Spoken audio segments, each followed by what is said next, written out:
to everything we saw in D.C. this weekend. Quite the juxtaposition.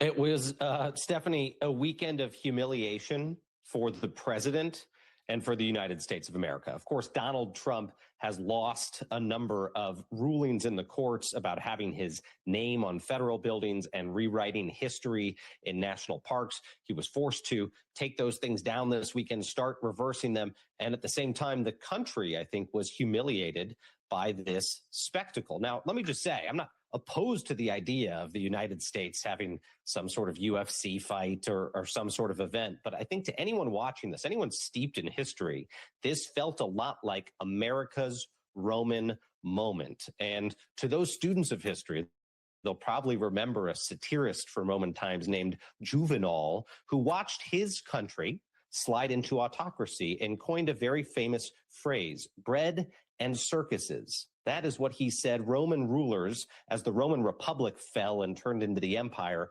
gave their people to distract them from that slide into despotism. If you were going to create an image, Steph, of American decline, you could not have created an image that echoed better back to Roman times than this. The gladiator-like spectacle in front of the White House on the emperor's 80th birthday. I think it was...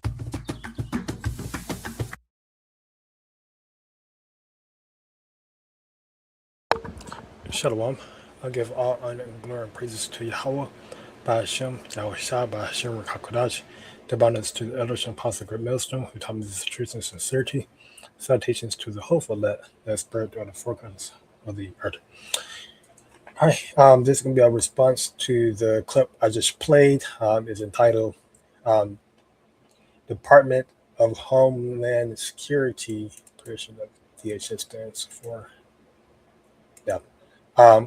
Official Miles Taylor calls humiliating UFC event American Roman moment. He's referring to the Freedom 250 fight that was in Washington D.C. and all the very important peoples like your president, like President Trump, President White, the UFC president Danny White, was in attendance. Okay, and he basically referred to it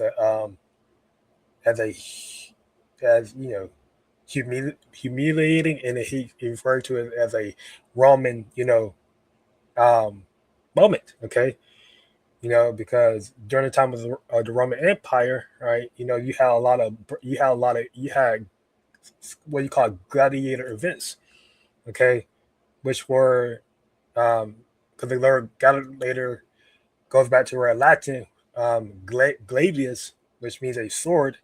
So gladiator refers to a sword player, a prize fighter. The gladiators in Rome were men who fought in the arena for the entertainment of the people. Okay, so UFC fight is basically like a modern gladiator type of event, right? Two people fighting in a ring or in an arena. Okay, and he referred to it as a bread and circuses, right? Because bread, which is referring to the food, right? And then the circuses, which is referring to the entertainment, right? You are giving the people, you're providing people food to watch these people knock each other out, right? It doesn't. That goes for your NFL, national, football, soccer events, baseball, basketball, hockey. Okay, these different events that get hosted worldwide are just bread and circuses to its ultimate distraction. To distract the masses from from what's really going on, right? To keep their mind darkened, right? With the latest,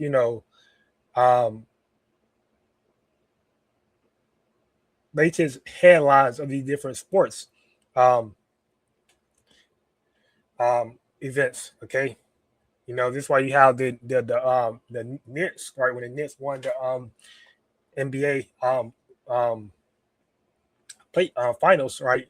You had basically a riot taking place in New York. Okay, because that shows that these people's minds are so darkened and so is they're under mind control. Okay, you know that you cannot talk them into, you know, you cannot tell them that Yahweh Shah is returning. You know, because the Lord said we were supposed to be our state of mind.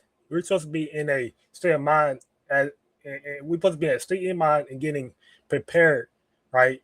In a preparation mindset of getting our getting our spiritual, getting our mind, being holy, okay, becoming holy, um, basically being set apart from the ways of this world, okay, and being renewed through Yahweh Shai, okay, and following after his ways, you know, keeping his commandments to the best of our ability, repentance, constantly abiding his word, praying, right? We're supposed to put on the elect, right? The characteristics of the elect, right?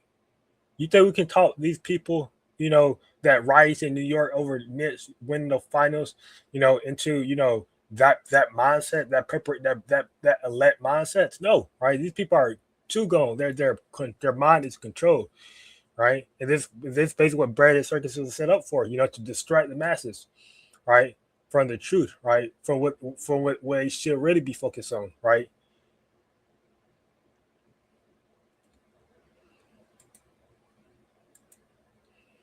So I'm gonna get here because I'm gonna break out some precepts because that he mentioned how it's an American Roman moment, and we know that American is an incarnation of the ancient Roman Empire because America just takes on the philosophies, the cultural, right, of ancient Rome. Okay, again, Brett, the gladiator events, right? It just goes back to UFC, right? They take place in the arena, right? You have different stadiums, okay, across Babylon, across America, right? So there's nothing new under the sun, okay? There's nothing new under the sun. So I got here Revelation 13:1, right? The beast from the sea. As it reads, and I stood upon the sand of the sea, and I saw a beast rise up out of the sea, having 7 heads and 10 horns, and upon his horns 10 crowns, and upon his heads the name of blasphemy. Okay, so this is goes back to the 10 crowns goes into NATO, but really it's referring to ancient Europe powers, right? Because this 10 crown is going into ultimately EU, okay, modern EU, right, European Union. But this 10 crown here, is going to the going to ancient kingdom, ancient Edomite kingdoms, right? Because a beast is referring to what a wild, right, a beast is unruly. Okay, it's an unruly. It basically describing describing a nation, right? And the beast is referring to beast, and a beast is someone who's unruly, someone who is rowdy, someone who have no laws, right? But yeah, so the 10 horns, right? The ancient, if you want to refer to this to the ancient European, it would be, the Alemannians, right? The Anglo, the Franks, the Hurley, Burgundians, Lombards, Sube, Eot, Visigoths, Vandals, Ostrogoths, okay, which were ancient Europe kingdoms, right? But currently this is referring to the modern EU, right? The modern beast, right? In the name of blasphemy, right? And the beast which I saw was like unto a leopard, right? A leopard, okay. Now, a leopard in Daniel the 8th chapter, because then I believe it's Daniel 8, right, goes into a leopard, right? With that leopard referring to the Greek Empire, right? So this represent a leopard represent swiftness, right? Speed, okay?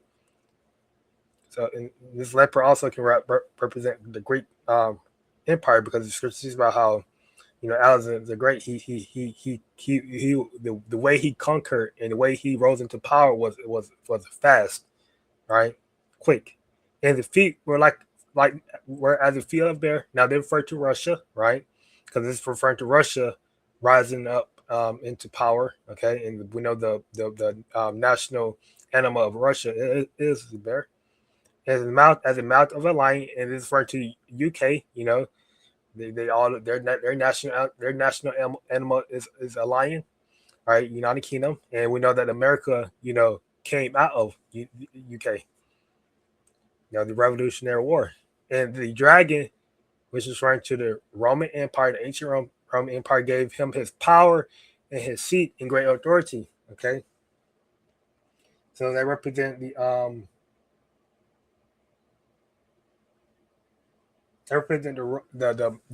America, the U.S. taking on the Roman philosophy, its culture, its ways. Okay, you know,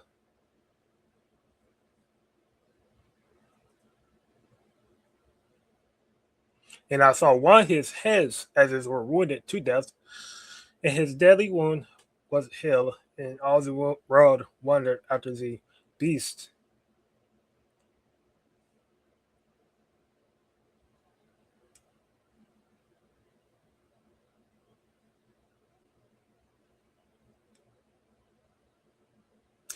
All right, and this goes into the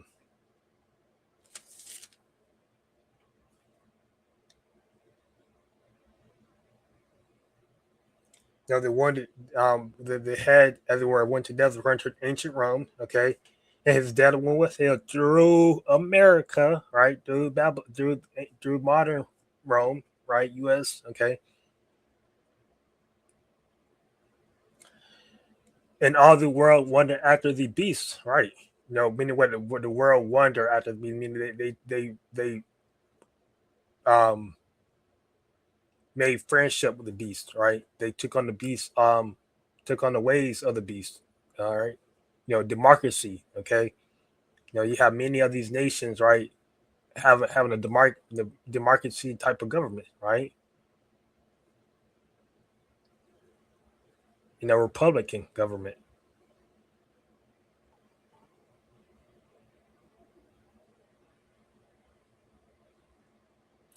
and they worship the dragon, which gave power unto the beast, and they worship the beast, saying, "Who is like unto the beast? Who is able to make war with him?" How do they worship the beast? By following the beast's ways, taking on its culture, its ways, its practices. Okay, you know.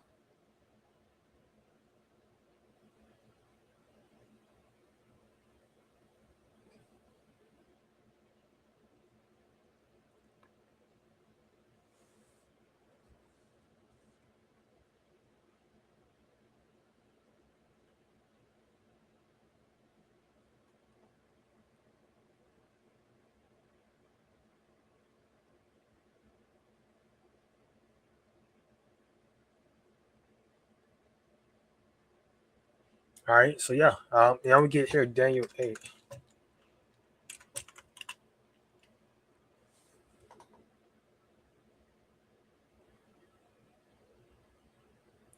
So yeah, Daniel 8.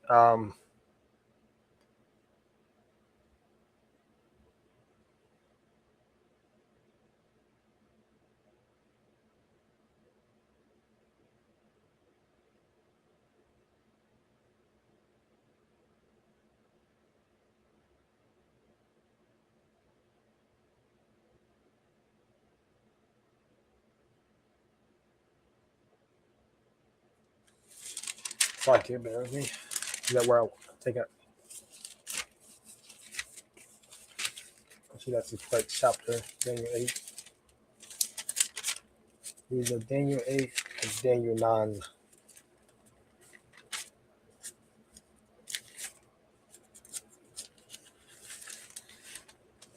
Nope, not Daniel. Yeah, vision of four beasts here.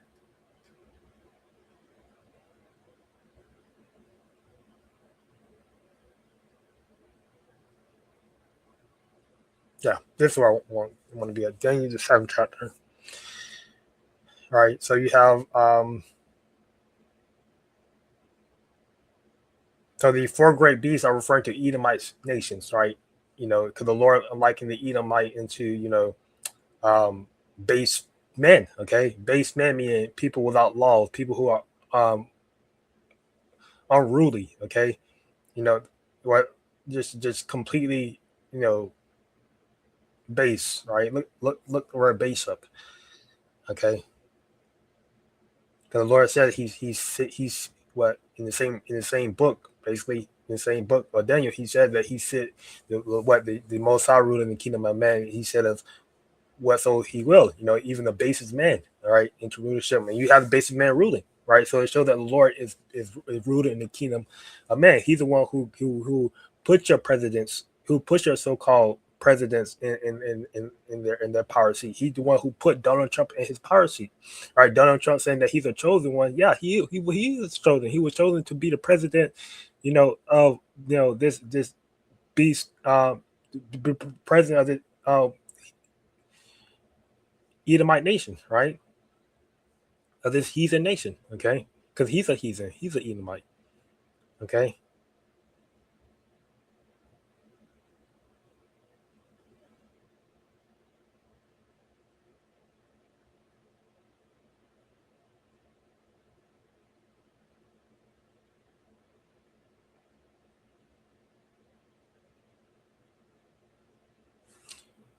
All right, so Daniel 7:7 says after this, so this here's I'm just gonna get straight to the point. So after this, I saw in the night visions, and behold, a fourth beast, all right, dreadful. So this the fourth beast referring to the Roman, all right, Empire.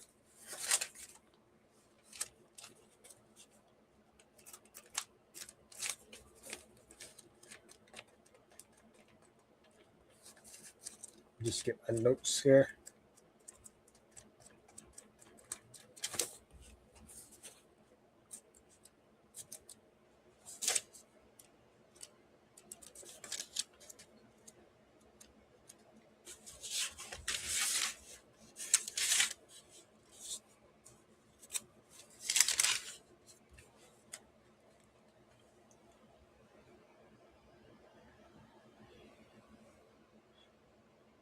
Dreadful and terrible and strong exceedingly, and it had a great iron teeth referring to its army, right? And it devoured and break in pieces and stamped the residue with the feet of it. And it was diverse from all the beasts that were before it. And it had 10 yards. The diversity goes back into the its government, right? Because the Romans, how the Roman government was set up, they had basically a Senate and a Republican, I believe. So that was so they had so just like America, right? House of Representatives and Senate, where I think it was the Republican and the patricians, right? The plebeians were like the lower class. Um, they represent the lower class citizens, and patrician represent like um, they were the wealthy, right? They was the elite, okay, and the plebeians represent the commoners, right? Which were like the plebeians were like the farmers, right? The common people.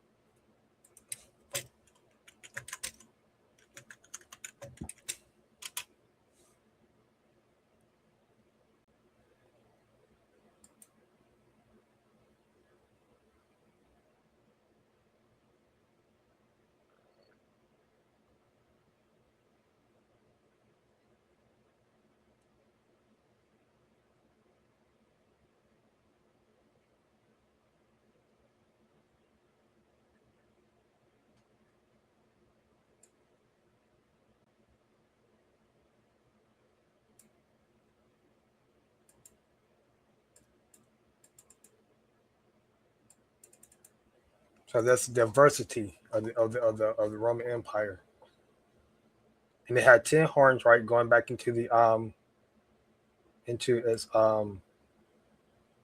into the one into the one that was in Revelation 13, the ancient, kingdoms. Okay.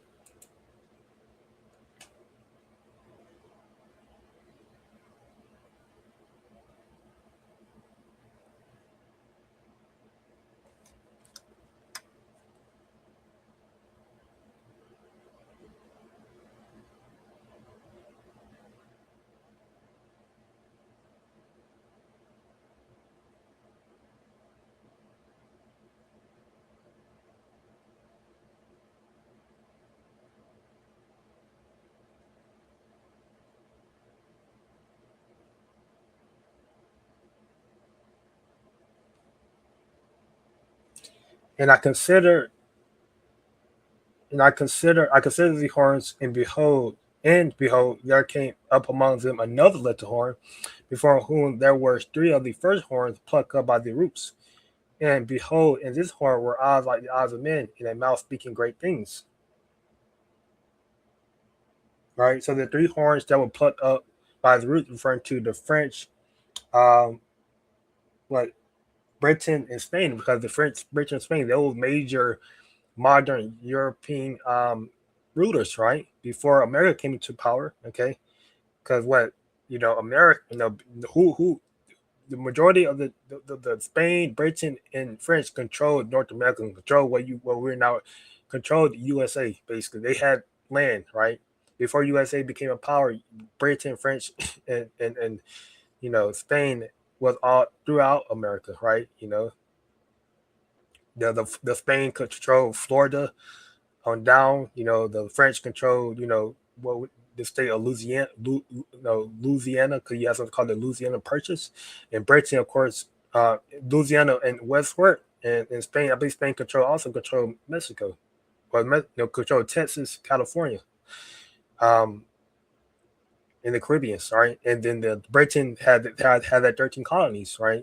Georgia, South Carolina, North Carolina, Virginia, um, New England, okay, New York, etc. All right. So this little horn, right? This horn where I like the Irishman and mouth speaking great things. Okay. So this is referring to America, because America is speaking great things. How do it speak great things? Speak great things through its laws, right? Through its policies, right? America is one of the proudest nations to ever be in rulership. Okay. This is why this is the last Edomite nation to rule. Okay. So the Lord, He gonna officially put all proudness should cease. Thus said the Lord, all proudness will cease. Okay.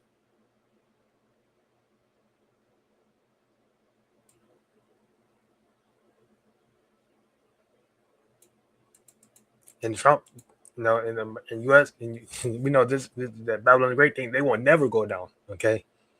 You know what did Nero 47 say? He said that we're gonna the Babylon Great gonna be around for a many years to come. Right. That's proud. That's speaking great things. Okay.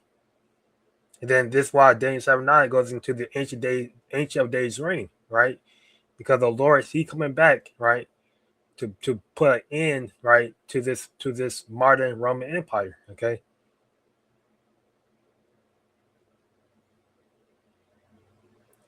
And that's gonna happen via Yahushua returning and those nuclear missiles,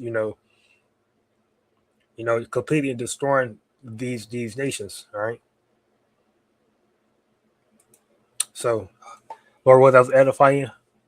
Plus, everybody give all glory praises to Yahweh Shem Kodash. To that some say shalom.